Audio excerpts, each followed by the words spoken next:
Hoy analizo el Xiaomi 17 Ultra en su versión Leica Edition después de haberlo utilizado durante varias semanas en las que he hecho más de 2000 fotografías en todo tipo de condiciones, desde días completamente soleados hasta salidas con nevadas copiosas, así que creo que tengo una base sólida para contaros qué podéis esperar realmente de este dispositivo en el apartado fotográfico. Vamos a ver tanto el rendimiento del modo de cámara normal como los archivos RAW que podemos obtener a través del modo profesional, además de funciones importantes como el modo retrato, las largas exposiciones y algunas opciones adicionales de la aplicación de cámara. Antes de nada, quiero comentaros que este dispositivo lo he importado yo mismo comprándolo a través de Trading Shenzhen. Abajo os dejaré los enlaces por si queréis colaborar conmigo. De hecho, hace poco ya publiqué un vídeo donde os explicaba si merecía o no la pena la versión Leica Edition frente a la versión estándar. Un vídeo que os dejaré enlazado en la descripción porque ahí desarrollo mucho más todo lo relacionado con el modo Leica Essential y ese anillo mecánico de la versión superior. Y antes de empezar, para los que no me conozcáis, mi nombre es Iván Ferrero, soy fotógrafo profesional y desde hace varios años realizo tutoriales y análisis de fotografía móvil con dispositivos Samsung, iPhone, Vivo y ahora también Xiaomi, así que si os interesa este tipo de contenido, análisis diferentes a los habituales y tutoriales para sacarle el máximo partido a vuestros móviles, os invito a que os suscribáis ya mismo al canal. Y dicho todo esto, comenzamos. Y vamos a empezar hablando de la interfaz de la aplicación de cámara. Una vez la abrimos, en la parte inferior encontramos los accesos directos a los modos principales como vídeo, foto, retrato, Pro y Leica Essential. Estos son los accesos que yo he decidido tener visibles, pero simplemente deslizando hacia arriba podemos acceder al resto de modos disponibles y además a través del icono de lápiz podemos personalizar completamente qué accesos queremos tener en pantalla. En mi caso he dejado únicamente los que considero realmente útiles para mi forma de trabajar, ya que modos como el de 200 megapíxeles, cinematografía en vivo o documentos son opciones que personalmente no me interesan demasiado.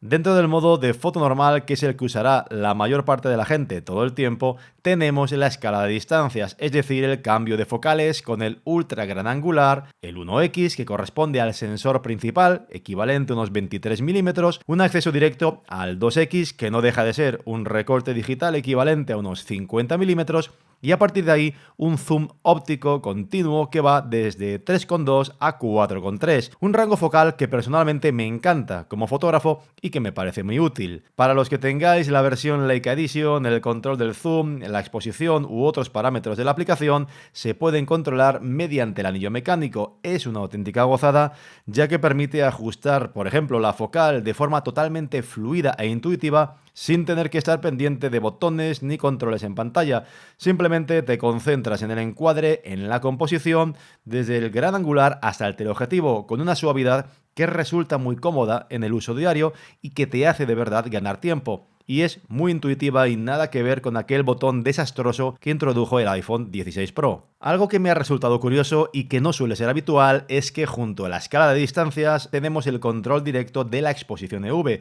lo que nos permite subexponer o sobreexponer la imagen de forma muy rápida. De nuevo, algo también posible de controlar a través del anillo mecánico. Normalmente este control EV suele estar reservado a los modos profesionales, así que es de agradecer tenerlo también en este modo de foto normal, ya que nos evita tener que andar tocando la pantalla y usar el típico control de barra deslizando arriba o abajo que nunca sabes exactamente cómo queda la foto. En la parte derecha encontramos el acceso a los perfiles Leica. Por defecto aparece el Leica Standard, que para mí es el más equilibrado y el que más me gusta, ya que mantiene bien el contraste y la saturación sin pasarse. El perfil Leica Vibrante puede resultar algo excesivo en determinadas situaciones, al menos en mi opinión, y generar demasiado contraste y saturación.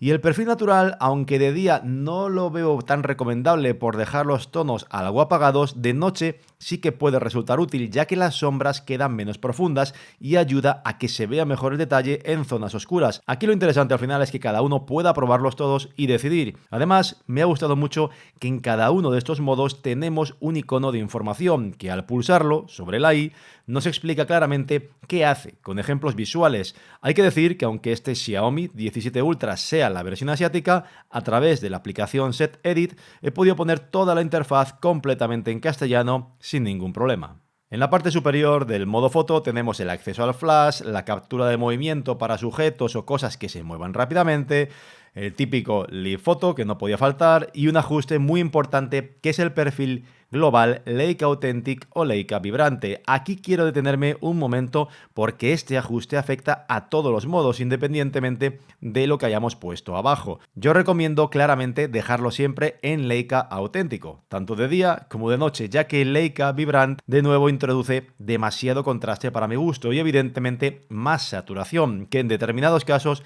puede ser excesiva y conducir a resultados que me parecen un poco desacertados. Si desplegamos el menú superior, accedemos a otras opciones como el HDR, que recomiendo dejarlo en automático, la resolución entre 12 y 50 megapíxeles, la relación de aspecto y ese otro acceso llamado Xiaomi ProCut, que actúa como una especie de guía de composición basada en inteligencia artificial, indicándonos que encuadremos un recuadro amarillo para que el teléfono ajuste el recorte de forma automática. Además está el típico temporizador, el marco con información editable, por si queremos ponerlo, el modo belleza que yo siempre tengo desactivado como en cualquier teléfono y el modo super macro. En los ajustes generales del modo de fotografía, yo personalmente he configurado el formato HEIF de alta eficiencia para ahorrar espacio y la medición de la luz en promedio para obtener una lectura más equilibrada de la escena. En cuanto a los resultados fotográficos, he hecho muchas fotos en condiciones muy distintas, aunque es cierto que estas semanas en España han sido especialmente grises y lluviosas. Aún así, el terminal me ha dejado muy buenas sensaciones. Utilizando la combinación Leica Authentic con Leica estándar, el resultado creo que es una fotografía bastante natural, poco sobreprocesada y muy agradable, especialmente en la resolución de 12 megapíxeles. El gran angular, como suele ser habitual en todos los móviles, es el sensor más flojo del conjunto, pero de día y con buena luz pues se puede utilizar sin grandes problemas. El sensor principal, A1X, ofrece un rendimiento muy sólido y no tengo ninguna queja en ese sentido. Creo que rinde de forma excelente tanto de día como de noche, aunque personalmente también hay que decir que no he notado diferencias de calidad demasiado destacables a pesar de contar con un sensor de 1 pulgada al que me da que no se le saca por parte de Xiaomi todo el rendimiento que uno podría pensar a priori y sin duda podría optimizarse más. Sí que quiero destacar que es normal que al saltar de un sensor a otro notéis una diferencia en el contraste y el color general, siendo más apreciable entre el gran angular y el sensor principal. En este Xiaomi 17 Ultra es bastante notorio ese efecto tanto en foto como en vídeo. El zoom óptico continuo me parece una de las características más interesantes del teléfono, ya que ese rango focal es muy útil y además poder controlarlo con el anillo mecánico hace pues que lo utilices mucho más de lo que puedes esperar en un principio. Obviamente me gustaría algo más de recorrido en ese zoom continuo, quizá hasta 120 o por qué no pedir hasta unos 150 milímetros equivalentes, pero algo es algo. El modo de alta resolución de 50 megapíxeles no me ha terminado de convencer, principalmente porque te obliga, no sé por qué, a trabajar únicamente con el perfil Leica Vibrante, lo que en muchos casos genera esas imágenes a mi gusto excesivamente contrastadas. En alguna situación puntual, pues oye, puede resultar interesante, pero personalmente no es un modo que yo vaya a utilizar de forma habitual. En general, debo decir que tampoco soy muy fan de los modos de alta resolución en teléfonos móviles, ya que el detalle acaba siendo algo extraño o forzado. Yo prefiero trabajar en resoluciones base, que es donde normalmente se obtiene la mejor calidad real de día y no digamos ya de noche o en interiores. Y antes de pasar al modo retrato, quiero hablaros del rango dinámico. Yo recomiendo dejar el HDR siempre en automático para que actúe cuando se detecta una escena con mucho contraste entre luces y sombras, y quiero destacar que no es un HDR agresivo. Xiaomi no intenta recuperar en este caso las luces y las sombras a toda costa, sino que busca, digamos, un resultado bastante natural, dejando en muchos casos las luces algo altas. Esto al menos para mí es un acierto, porque el resultado se parece más a cómo percibimos la escena con el ojo humano. Es posible que para algunos esto pueda ser un inconveniente, pero personalmente tampoco soy un fan de los HDR excesivos, así que en este caso a mí este resultado menos forzado sí que me convence. De noche, durante la primera hora azul, el HDR funciona bastante bien y permite equilibrar luces y sombras en una sola imagen sin problemas, siendo incluso posible utilizar el gran angular sin demasiado miedo, dedo y si no nos da por ampliar mucho para buscarle las cosquillas. En general, en estos minutos post atardecer no vais a tener pegas en cualquier tipo de escena. Ya cuando cae la noche más profunda, el HDR del modo foto normal sí que sufre para generar ese HDR completo, y en este caso habrá que prestar un poquito de atención, ya que el Xiaomi 17 Ultra tiende a dejar las luces altas un poco fuertes. Aún así, el rendimiento nocturno en JPG creo que sigue siendo bastante bueno y siempre podemos jugar con el control EV para priorizar las zonas que nos interesen, luces o sombras, de nuevo recordando que aquí puede ser interesante en algún caso utilizar ese perfil natural para mantener más información en las sombras a costa de perder un poco de saturación en general. Por cierto, que más adelante en este vídeo os comentaré un truco relacionado con los JPG que se generan automáticamente en el modo Pro para obtener incluso más rango dinámico. En cuanto al blanco y negro, en el modo de foto normal tenemos varios perfiles con diferente contraste, pero si tenéis la versión Leica Essential podréis acceder a dos simulaciones exclusivas que son la Leica M9 y la Leica M3, basada, en este último caso, en la película Leica Monopan 50. Esta última me parece que da un resultado sencillamente espectacular. La interfaz de ese modo sigue manteniendo, por cierto, el control del EV y tampoco perdemos el gran angular, algo que sí le pasa, por ejemplo, al Vivo X300 Pro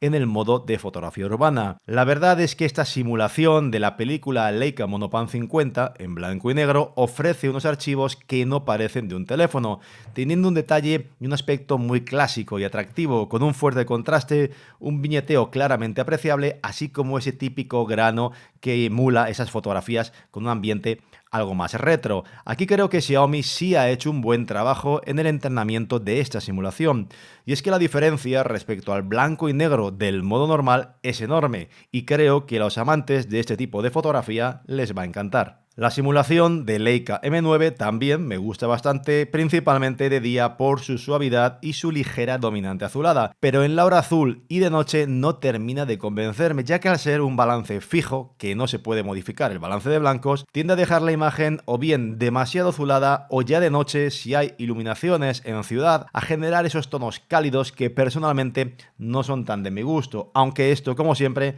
va en función de las preferencias personales. Y vamos a hablar del modo retrato, que es uno de los apartados que más me ha sorprendido y a los que creo que a día de hoy la gente cada vez le da también más importancia. Dentro de este modo destacan las simulaciones de objetivos clásicos, que son excelentes. El desenfoque creo que está muy bien conseguido y sobre todo se respetan bastante bien las texturas de la piel, tanto de día como de noche. Evidentemente, cuando haya poca luz, la textura siempre se va a suavizar algo, pero no va a ser un efecto belleza tan acusado como les ocurre a otros teléfonos. En estas fotos yo dejé el HDR en automático, el modo de belleza desactivado y Leica estándar como perfil base. A través del icono de diafragma accedemos a las simulaciones de objetivos como Summicron, Summilux o Noctilux, cada una con una explicación detallada a la cual podemos acceder a través del botón de información. Por defecto, Summicron ya ofrece un resultado fantástico en el desenfoque generado y en las luces del fondo,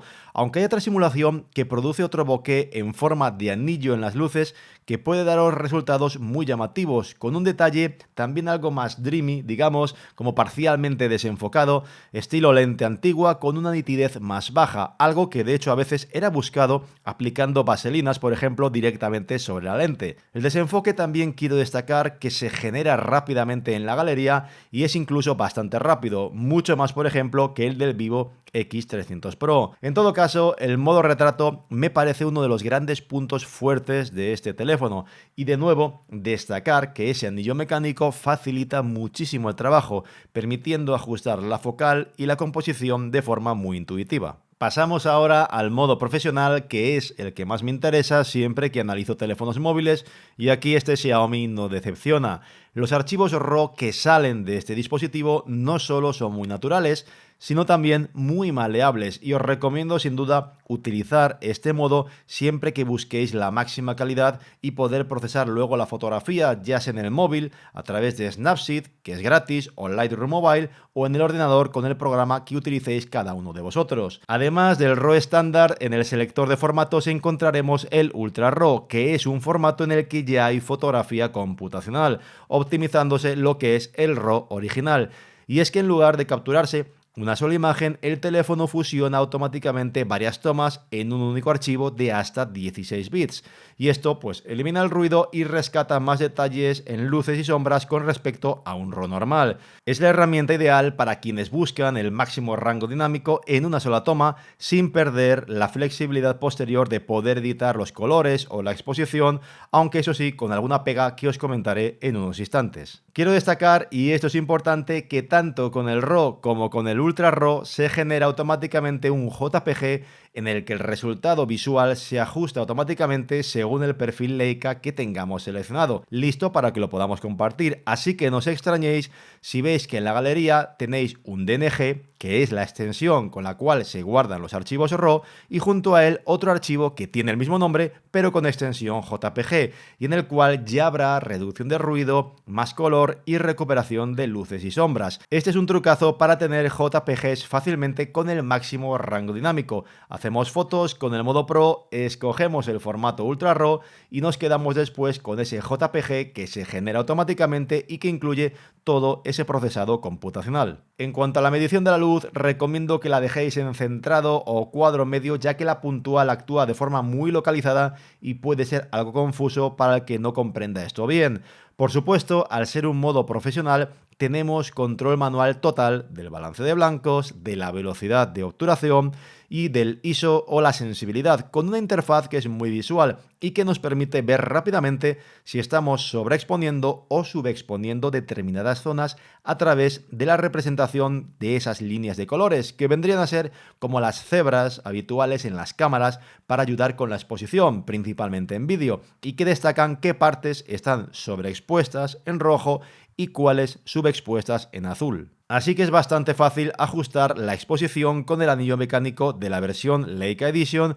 y con esta representación de colores sin tener que mirar la pantalla siquiera. También tenemos, por cierto, la posibilidad de guardar presets de ajustes a través del botón que os muestro en pantalla. Y para no hacer todavía más largo el vídeo, no voy a meterme en cómo configurar estos parámetros manuales. Si no tenéis ni idea de esto, os recomiendo que dejéis todos directamente en automático y os centréis solo en controlar el valor de exposición EV, moviéndoos entre 0,0 o valores ligeramente positivos en fotos con poco contraste, o valores negativos desde -0,3 hasta -1 si es de noche y hay edificios muy brillantes en el encuadre, para así poder salvar las altas luces. Solo con esto vais a poder hacer fotos a pulso sin ningún tipo de problema, incluso sin trípode en cualquier situación, como estáis viendo que hice yo, por ejemplo, en el Alcázar de Segovia, noche cerrada frente al castillo totalmente iluminado. Hacer esto a pulso es increíble y es algo que podéis replicar vosotros mismos incluso sin conocimientos y obtener así los archivos de máxima calidad con este Xiaomi. No obstante, si contáis con un trípode y queréis obtener de noche el resultado más limpio posible con el menor ruido o grano digital, pues podéis probar a bajar la sensibilidad al mínimo, dejar la velocidad en automático y de nuevo centraros en ajustar simplemente la exposición con el valor EV. Y antes de pasar al siguiente apartado, quiero hacer un análisis un poco más exhaustivo de los archivos RAW para que veáis cómo rinden de día, de noche y compararlos con el Ultra RAW. Y que veáis qué detalle más natural que tienen. La verdad es que es algo que me ha gustado mucho este teléfono. Esta fotografía está tal y como sale, del Xiaomi 17 Ultra, y simplemente recuperamos un poco las luces altas, que por defecto las deja un poquito fuertes, ya os lo he comentado. Recuperamos un poco las luces, las sombras, y observad cómo tenemos unos colores muy naturales, sin nada de efecto de sobreenfoque, que si os fijáis no he tocado nada aquí en el deslizador del enfoque, ni lo he bajado, tal y como sale. No tiene ese problema de sobreenfoque típico de otros teléfonos, se nota mucho en el detalle fino, no es ese efecto acuarela, y las sombras lucen muy bien sin sobreprocesado. Otra escena contrastada, pues fijaos, lo mismo, con la luz dura de mediodía, y rápidamente podemos recuperar y tener una escena con un color, yo creo que bastante natural, que evidentemente yo ahora podría cambiar el balance de blancos o modificar un poco los colores, pero en todo caso un detalle muy bueno. El sensor gran angular también funciona bastante bien de día. Las fotos anteriores eran con el sensor principal, el 1X, el de 1 pulgada, y bueno, pues en el sensor gran angular observad cómo también tenemos un detalle que está bastante bien. Evidentemente, no podemos pedirle peras al olmo. Estos sensores no son una maravilla, sobre todo en el detalle lejano, pero yo creo que rinde bastante bien. Y el sensor teleobjetivo, ese zoom que tiene continuo de 3,2 a 4,3, a mí me ha gustado mucho. La verdad es que creo que aparte es útil, me gustaría, como decía, un poquito más de recorrido en ese zoom, que llegas hasta 120 al menos, pero bueno. Otro ejemplo del buen hacer del sensor teleobjetivo es esta fotografía realizada a pulso a 4,3, es decir, la parte más larga del zoom continuo, y fijaos cómo luce de maravilla el detalle, y eso que aparte estaba lloviendo bastante en ese momento, pero había que aprovechar el momento. Un color muy natural, pudiendo salvar las luces altas sin ningún problema. Y bueno, ahí veis lo que son los ajustes que realicé en esta fotografía sin tocar nada, ni el balance de blancos, ni el color, ni el detalle, todo tal cual sale del teléfono. Y lo versátil que es, pues poder cambiar en un momento del sensor teleobjetivo al normal, al 1x, al principal, a 23 milímetros, y tenemos otra escena, y en ambos casos, pues con un detalle y un color muy natural. Así que bueno, en este caso no creo que nadie pueda tener queja de cómo rinde. Lo mismo por aquí tengo, bueno, tengo montones de fotografías. Otro ejemplo, en este caso esto es el sensor gran angular en Palencia. Y bueno, pues si os fijáis no es un color muy saturado, no tenemos en ningún momento esa sensación de sobreenfoque en ninguna parte de la escena.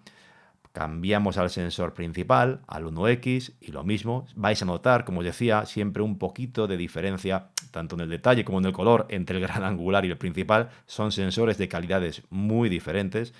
Y luego, pues lo que es el teleobjetivo, que también rinde, como digo, muy bien, tanto en el 3,2 como en el 4,3. El detalle es fantástico, la fotografía tal cual, no veo ningún problema, ni de aberraciones cromáticas, nada que me llame la atención.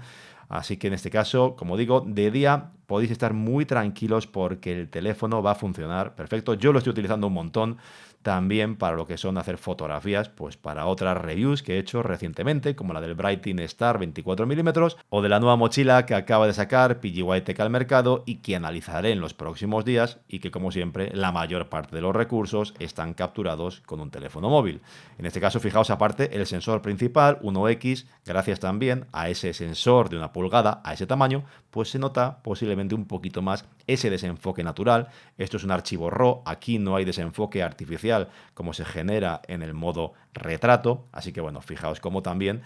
con el teleobjetivo, aquí el sensor no es tan grande, no es de 1 pulgada, pero gracias a utilizar el 4,2 y acercarme un poco, pues tenemos un desenfoque natural y que viene fantástico para reviews o lo que deseemos. Y cuando pasa el atardecer y ya nos encontramos en la hora azul, tampoco hay que tener miedo, aunque hagáis la fotografía a pulso, porque el detalle sigue siendo fantástico en todo el encuadre, el rango dinámico es completo, no tiene ningún problema tampoco en la representación de los colores. Fotografía que, por cierto, ya le he aplicado lo que es recuperación de luces y sombras, como veis en la derecha en el panel, y que, bueno, en este caso evidentemente tiene que presentar un ruido. Ya es una fotografía más tarde, he levantado sombras, el ISO también es más elevado, y en este caso, bueno, pues evidentemente tiene que haber ese ruido, pero es un ruido bastante natural y no es ese efecto acuarela que se genera a veces en otros teléfonos cuando levantamos las sombras. Vamos a compararlo, no obstante, ya primera comparativa que hacemos con lo que es el formato Ultra RAW, que lo tenemos a la derecha con los mismos ajustes. Aquí el Ultra RAW funciona perfecto, la verdad es que es un escenario fantástico para utilizar ese formato de fotografía computacional. A la derecha observad cómo ha eliminado por completo el ruido, ha mejorado el detalle sin que sea forzado, se nota mucho en el detalle fino de la catedral, que sigue luciendo muy bien aquí en el Ultra RAW. El rango dinámico sigue viéndose muy natural, así que en escenarios como este, el Ultra RAW puede ir de maravilla. Y si nos vamos a una escena ya más nocturna, con la noche más avanzada, activo a la izquierda la previsualización del RAW original y a la derecha el RAW con las sombras levantadas al máximo, es decir, más 100, y las iluminaciones recuperadas al máximo a menos 100. En este caso, fijaos cómo el detalle sigue siendo bastante bueno todavía. La verdad es que luce muy bien toda la fotografía, el color muy natural, un contraste también muy bueno. Únicamente, eso sí, las luces en la catedral y en el alcázar ya son demasiado fuertes para que en una sola fotografía, con el RAW normal, podamos tener todo el rango dinámico completo. Aquí sí que habría que recurrir al Ultra RAW, que lo tenemos ya en la derecha, y en este caso observad cómo sí que tenemos, aparte de menos ruido por la fusión de exposiciones, más detalle, más saturación visible. Un detalle para mí ya un poquito más fuerte, pero todavía sigue siendo natural, hay que decirlo, no es algo excesivamente forzado, y que bueno, en este caso con el Ultra RAW sí que tenemos un buen resultado. Otra imagen con el Ultra RAW que me dejó flipado fue esta en el Alcázar de Segovia, noche cerrada, frente al Alcázar iluminado a tope ahí enfrente, y fijaos cómo en un momento con los deslizadores conseguimos tener detalle en las sombras que estaban absolutamente negras, sin que todo esto sea simplemente un efecto acuarela. Aquí sí que se nota en esa zona de la ladera ese detalle que no está tan bien como en la parte derecha y en la izquierda, pero en todo caso me parece de locos que todo esto, siendo un teléfono móvil, se vea bien, también el fondo y por supuesto las iluminaciones recuperadas, todo en una sola fotografía. Sinceramente me parece algo de locos poder hacer algo así con un teléfono móvil, es una imagen que me dejó alucinado. Otra comparativa, Ultra RAW a la derecha y el RAW normal a la izquierda, sin reducción de ruido en ningún caso, únicamente lo que es luces y sombras recuperadas. Como veis, el Ultra RAW limpia completamente el ruido, recupera más detalle, aplica más saturación. Sin embargo, en el Ultra RAW ya empezamos a ver un poquito en las zonas lisas algún problema aquí y también en el cielo. A lo mejor vosotros lo veis algo potenciado por YouTube, empieza a notarse un poco tonos magentas, un poquito de banding, cosas que no están en el RAW normal y que ahora vamos a ver más potenciado en fotografías totalmente de noche con cielos menos iluminados. Esto que os decía lo vamos a apreciar mejor en esta imagen en la cual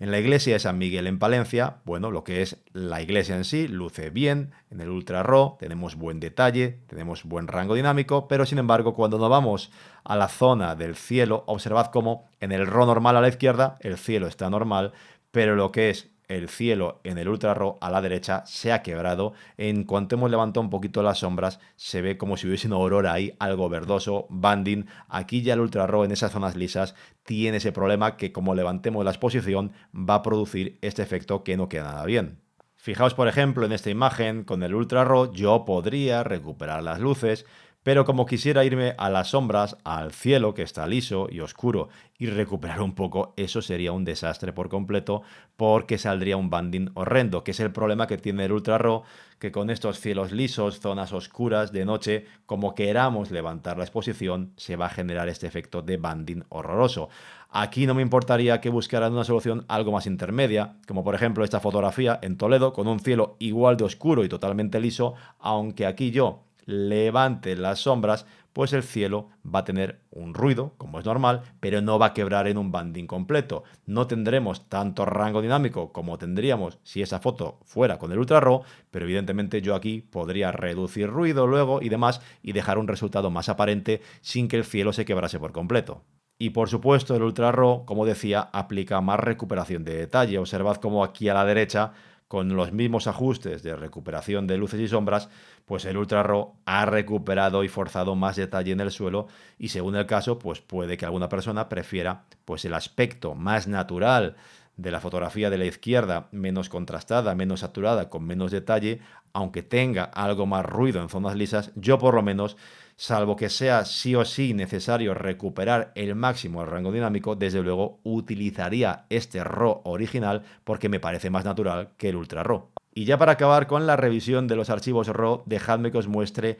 cómo se ve el gran angular cuando cae la luz. Antes ya vimos cómo se veía de día al principio. Bueno, pues de noche, en este caso el detalle baja mucho, pero bueno, todavía es usable. Y fijaos cómo levanto las sombras y tiene un detalle todavía en el primer plano que en este caso, incluso con lo que es ya las luces de la ciudad y ya sombras ya de esa primera hora azul, todavía es usable. No obstante, como queramos hacer algo así ya de noche bastante más cerrada, olvidaos porque como levantemos las sombras, como veis, esto es un auténtico desastre. Aquí ya habría que elegir susto o muerte, a lo mejor recurrir al Ultra RAW, como es el caso de esta fotografía, pero evidentemente ni se nos ocurra luego intentar levantar mucho las sombras porque va a ser un detalle. Habría que exponer un poco para luces o para sombras, buscar un resultado intermedio, pero aquí el ultra gran angular ya no da más de sí. En cuanto al teleobjetivo, de día ya hemos comentado que va de maravilla tanto en JPG como en RAW, pero de noche sí que pierde claramente con respecto a lo que sería el gran angular. Mantiene un muy buen detalle, mientras haya luz va a funcionar muy bien, pero en las zonas en sombra ya no tiene la misma captación, no es tan luminoso como el sensor de 1 pulgada, ni tiene la misma calidad. Pero bueno, todavía como veis, el RAW es usable, esta fotografía se podría editar perfectamente eliminando ruido. Lo que no me ha gustado nada, la verdad, es el resultado de lo que es el Ultra RAW cuando levantamos mucho las sombras, en este caso con el teleobjetivo. Aquí sí que se nota mucho más el efecto acuarela enseguida. Observad en esta imagen en la cual he levantado las sombras, pero tampoco es exagerado. Se empieza a notar mucho los defectos y mucho más como la fotografía sea verdaderamente oscura. Observad en esta imagen, que es con el teleobjetivo, de noche cerrada, si yo levanto las sombras y las iluminaciones, lo que es el Alcázar, la catedral, los edificios van a lucir bien, pero lo que es la zona de las sombras es un completo detalle. Aquí, con el sensor teleobjetivo, no vamos a poder hacer lo mismo que hemos comentado que hacíamos, por ejemplo, con la fotografía a 1x de noche con la foto del Alcázar de Segovia. Al vídeo profesional accedemos desde el propio modo Pro en la parte inferior donde está ese icono de la cámara. Ahí tendremos también todo el control total de los parámetros, algo que es imprescindible para poder grabar correctamente adaptando la velocidad de obturación a los FPS y evitando así el flickering tan problemático de día como de noche cuando grabamos en automático o con velocidades incorrectas. Podemos grabar hasta en 8K y activar la grabación en logarítmico para luego hacer el correspondiente talonaje en un software como por ejemplo DaVinci Resolve. Recomiendo dejar la relación de aspecto en 16:9 que aprovecha todo el sensor. Tenemos opciones avanzadas como Lofic que activa el Ultra HDR para proteger las luces altas y ampliar el rango dinámico,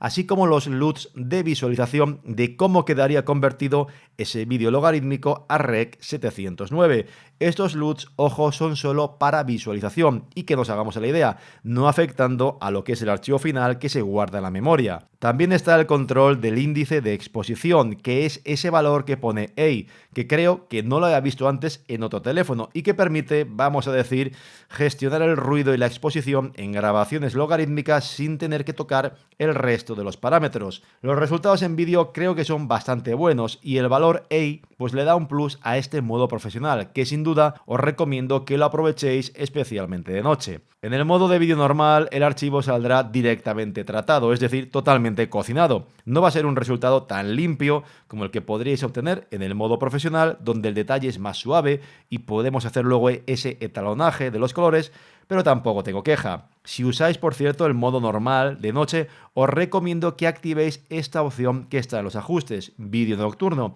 que lo que hace es limitar los FPS a 24 FPS para que entre más luz y también aplicar algunos algoritmos para mejorar el resultado final. Para terminar, si deslizamos hacia arriba en el panel de modos encontraremos otras opciones como la exposición prolongada, que permite hacer eso, largas exposiciones incluso de varios minutos sin filtros y a plena luz del día, con modos como estelas estrellas, es decir, Star Trails o estelas de vehículos de noche. Pero si lo que os interesa es simplemente una larga exposición diurna para agua sedosa o nubes en movimiento, debéis escoger la opción de pintura al óleo, que por cierto podéis llegar a utilizar incluso a pulso si no os pasáis demasiado con el tiempo. Para una foto de 5 o 7 segundos, si os mantenéis estables, la foto quedará bien, como en el ejemplo que estáis viendo. Lo único que no me ha convencido es la falta del control de focal, y es que no podemos cambiar entre sensores ni alterar el zoom en modo alguno, y la imposibilidad de trabajar en RAW, aunque esto último era algo esperado. También tenemos el modo timelapse, que igualmente resulta bastante limitado, pero ahí está. El modo de 200 megapíxeles, que se limita al sensor teleobjetivo con el rango de 75 a 100 milímetros, y otras opciones como cámara lenta y cinematografía en vivo, aunque en este caso yo no las he probado. En general, el Xiaomi 17 Ultra me ha parecido un teléfono que funciona muy bien en fotografía. Es cierto que todavía necesita cierta optimización para tener más consistencia en algunos resultados, pero bueno, es normal en un dispositivo que acaba de salir y que ni siquiera se ha presentado en Europa. Destacaría destacaría la naturalidad de los JPG con unos colores generalmente bien equilibrados que creo que son los que más me han gustado en un móvil, y unos archivos RAW que igualmente me han parecido posiblemente los más naturales que he probado en un teléfono, aunque no os creáis que el Vivo X300 Pro se queda atrás, como os mostraré en una próxima comparativa, y es que le planta batalla en muchos apartados. Donde sí veo un claro punto de mejora es, por ejemplo, en el Ultra RAW, en el que los cielos pueden quedar demasiado machacados, a menudo se rompen con facilidad, y las sombras profundas en algunos casos peor representadas, por ejemplo, que en el Vivo X300 Pro, que creo que está más pulido en su formato equivalente, el Super RAW. Pero aún así, el Ultra RAW es una herramienta muy potente y que os recomiendo aprovechar, así como esos JPG que se generan automáticamente con más rango dinámico que los del modo de fotografía normal. El retrato me ha parecido espectacular, superior, por ejemplo, al del Vivo X300 Pro, aunque no me quiero adelantar a la comparativa que haré, y el modo Leica Essential aporta un valor diferencial, especialmente para los amantes del blanco y negro, recordando eso sí que esa característica, así como el anillo mecánico, que yo personalmente sí lo he encontrado muy útil, son dos cosas que solo están disponibles en la versión superior, que es más cara. En fin, si este análisis os ha resultado útil, os agradecería enormemente vuestro like y que os suscribáis al canal. Vídeos como este requieren muchísimas horas de trabajo y solo es posible hacer estos análisis desde la pasión por compartir contenido de valor con vosotros. Si lo pensara únicamente en términos de tiempo invertido, parecería una locura dedicar varias semanas a un solo vídeo. Además, como ya sabéis, los teléfonos me los compro yo mismo, sin colaboración de ninguna marca. Lo hago, en este caso, a través de Trading Shenzhen, a quienes agradezco la facilidad para adquirirlos con descuento y poder así traeros estas reviews que de otro modo serían imposibles. Si queréis apoyar el canal, más abajo os dejaré enlaces de afiliado por si deseáis comprar alguno, ya sea importado desde Trading Shenzhen o en Amazon o AliExpress. Y de nuevo, muchas gracias a todos, cuidaos mucho y hasta la próxima.